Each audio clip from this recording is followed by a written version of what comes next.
نعمان کی بحالی میں پاکستان رینجر سندھ کا کردار ہمیشہ نمایاں رہا ہے۔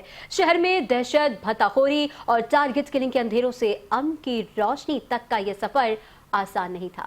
شائستہ زیدی کی رپورٹ دیکھیں گے۔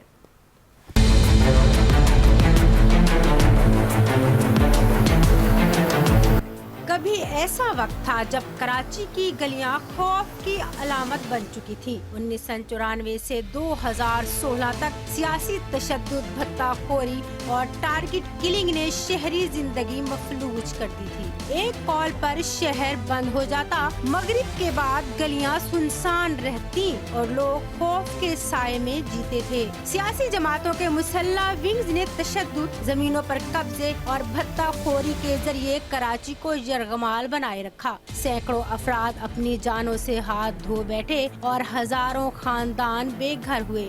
ایسے حالات میں پاکستان رینجر سندھ کو خصوصی اختیارات دے کر شہر کا امن بحال کرنے کی ذمہ داری سونپی گئی۔ رینجرز کے جوانوں نے دن رات کارروائیاں کر کے دہشت گردوں، بھتہ خوروں اور ٹارگٹ کلرز کے خلاف فیصلہ کن اقدامات کیے۔ 2015 میں رینجرز نے ایک بڑی سیاسی جماعت کے خلاف آپریشن شروع کیا، جس کے نتیجے میں متعدد اہم رہنما گرفتار ہوئے اور غیر قانونی دفاتر سیل کیے گئے۔ اس کے بعد شہر میں تشدد کی وارداتوں میں نمایاں کمی آئی۔ رینجرز نے شہر بھر میں چیک پوسٹیں قائم کی، سیکیورٹی گشت بڑھایا اور جدید نگرانی نظام متعارف کرایا۔